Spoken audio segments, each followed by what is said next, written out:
आगे बढ़ते हैं। पीओजेके में हालात तेजी से बदल रहे हैं। जिस इलाके को पाकिस्तान दुनिया के सामने शांत और संतुष्ट दिखाने की कोशिश करता रहा, वहीं अब सड़कों पर गुस्सा है। महंगाई, बिजली संकट, बेरोजगारी, कथित दमन के खिलाफ उठी आवाज अब पाकिस्तान की सत्ता के लिए चुनौती बनती दिख रही है। आवामी एक्शन कमेटी पर प्रतिबंध, इंटरनेट बंदी, पर्यटक के प्रवेश पर रोक और अतिरिक्त सैनिकों की तैनाती की खबरों ने कई सवाल खड़े कर दिए हैं। क्या पाकिस्तान जन आक्रोश से घबरा गया है? क्या पीओजेके में बड़ा आंदोलन आकार ले रहा है? और गिलगिट बाल्टिस्तान पर भारत पाकिस्तान को घेर रहा है। एक खास रिपोर्ट दिखाते हैं। पीओजेके में बगावत की आहट, घबराई पाकिस्तान सरकार पूरी। जन आक्रोश बढ़ता जाए, सेना पहरा देती जाए। प्रतिबंध, इंटरनेट बंदी, फिर भी उठती जनता की आवाज। पीओजेके का गुस्सा इस्लामाबाद के लिए बड़ी चुनौती बनी। पाकिस्तान के कब्जे वाले कश्मीर में हालात सामान्य दिखाई नहीं दे रहे। कई इलाकों में लोगों के बीच असंतोष बढ़ता नजर आ रहा है। स्थानीय संगठनों और नागरिक समूहों का आरोप है कि लंबे समय से विकास, रोजगार और बुनियादी सुविधाओं को लेकर उनकी मांगों को नजरअंदाज किया गया। पीओजेके में उबल रहा है जनता का गुस्सा। इसी नाराजगी ने धीरे धीरे एक बड़े जन आंदोलन का रूप लेना शुरू कर दिया। हाल के दिनों में विरोध प्रदर्शनों की तीव्रता बढ़ती गई और लोगों ने खुलकर प्रशासन के खिलाफ आवाज उठाई है। आंदोलन का केंद्र केवल आर्थिक मुद्दे नहीं है, बल्कि राजनीतिक अधिकारों और स्थानीय भागीदारी से जुड़े सवाल भी सामने आ रहे हैं। यही वजह है कि सड़कों पर उतरने वालों की संख्या लगातार बढ़ रही है और पूरे क्षेत्र का माहौल तनावपूर्ण बना हुआ है। पीओजेके में शहबाज सरकार विरोधी आंदोलन कई शहरों में लगातार तेज होता गया। जेकेजेएसी पर प्रतिबंध लगने के बाद राजनीतिक माहौल और ज्यादा गर्मा गया है। संगठन को आतंकवादी बताने के फैसले पर स्थानीय स्तर पर विरोध बढ़ा है। प्रदर्शन को दबाने के लिए मुनीर ने लाहौर के कसाई को पीओजेके में उतार दिया है। 14,000 अतिरिक्त सैनिक तैनाती की तैयारियों से जन आक्रोश बढ़ गया है।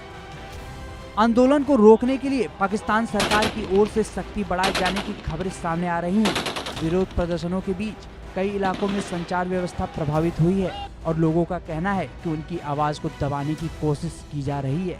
स्थानीय नेताओं का आरोप है कि शांतिपूर्ण विरोध करने वालों पर दबाव बनाया जा रहा है। प्रतिबंध और पहरे से बड़े सवाल, मुनीर का हाल खराब। दूसरी तरफ प्रशासन का दावा है कि कानून व्यवस्था बनाए रखने के लिए कदम उठाए जा रहे हैं, लेकिन सवाल यह है कि अगर हालात सामान्य हैं तो फिर इतनी सख्ती की जरूरत क्यों पड़ रही है? यही सवाल अब पाकिस्तान सरकार के सामने खड़ा हो गया है। क्षेत्र में फैली बेचैनी ने इस पूरे मुद्दे को और संवेदनशील बना दिया है। आलम यह है कि कई इलाकों में इंटरनेट सेवाएं बाधित होने की खबरें सामने आईं। पर्यटकों को यात्रा से बचने की सलाह जारी की गई। आंदोलन के मद्देनजर सुरक्षा इंतजामों को असाधारण रूप से बढ़ाया गया। प्रशासन और प्रदर्शनकारियों के बीच तनाव लगातार बढ़ता दिखाई दिया। पीओजेके में चल रहे घटनाक्रम का असर केवल स्थानीय राजनीति तक सीमित नहीं है। इस पूरे मामले पर अंतर्राष्ट्रीय स्तर पर भी नजर रखी जा रही है। लोगों का आरोप है कि संसाधनों का लाभ उन्हें नहीं मिलता, जबकि उनकी जमीन और क्षेत्र का इस्तेमाल दूसरे उद्देश्यों के लिए किया जाता है। लगातार बढ़ती महंगाई और रोजमर्रा की परेशानियों ने जनता की नाराजगी को और गहरा कर दिया है। मुनीर और शहबाज की कुर्सी हिला देगा आंदोलन। यही कारण है कि विरोध अब केवल कुछ समूहों तक सीमित नहीं रहा, बल्कि व्यापक असंतोष के रूप में सामने आ रहा है। आने वाले दिनों में यह आंदोलन किस दिशा में जाएगा, इस पर सबकी नजर बनी हुई है। फिलहाल पीओजेके का माहौल पाकिस्तान सरकार के लिए चुनौती और चिंता दोनों का विषय बना हुआ है। जनता की नाराजगी की वजह महंगाई और आवश्यक वस्तुओं की उपलब्धता को लेकर लगातार शिकायतें बढ़ी।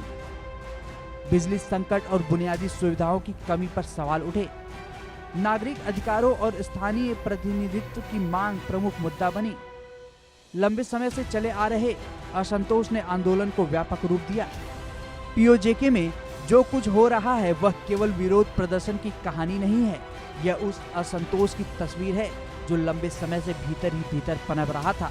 प्रतिबंध, सख्ती और सुरक्षा इंतजामों के बावजूद जनता का गुस्सा थमता नजर नहीं आ रहा। पीओजेके भारत के साथ मिलने को तैयार, दरअसल पीओजेके में मुनीर सेना के जुल्म से परेशान लोग भारत के साथ आने को बेचैन हैं। पीएम मोदी से इसके लिए अपील करते रहे हैं। कई बार पाकिस्तान के खिलाफ प्रदर्शन में भारत के समर्थन में नारेबाजी भी हुई। अब आने वाले दिनों में पीओजेके का यह आंदोलन कितना बड़ा रूप लेता है और पाकिस्तान सरकार इससे कैसे निपटती है, ये देखने वाली बात होगी। फिलहाल इतना तय है कि पीओजेके के हालात ने इस्लामाबाद की चिंता बढ़ा दी है। अब अगले घटनाक्रम पर टिकी हुई है। इसी बीच खबर है कि गिलगित बाल्टिस्तान चुनाव पर भारत ने कड़ा विरोध जताया है। पाकिस्तान को भारत ने औपचारिक विरोध दर्ज कराया है। अवैध कब्जे वाले क्षेत्र में चुनाव कराने पर आपत्ति जताई है। भारत ने कहा है कि गिलगित बाल्टिस्तान हमारा अभिन्न अंग है।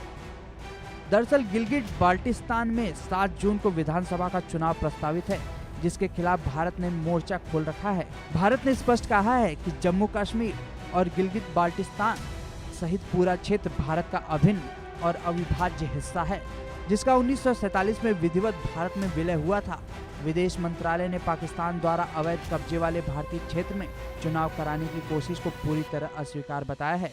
भारत ने दोहराया कि पाकिस्तान का इस क्षेत्र पर कोई वैध अधिकार नहीं है और उसे तत्काल अपने अवैध कब्जे वाले क्षेत्रों को खाली करना चाहिए। इस तरह पाकिस्तान को चौतरफा घेर चुका है। बलूचिस्तान और खैबर पख्तूनख्वा पहले ही उसके हाथ से निकल चुका है। अब पीओजेके के लोग उसके ताबूत में आखिरी कील ठोकने के लिए तैयार हैं। Bureau report, India news.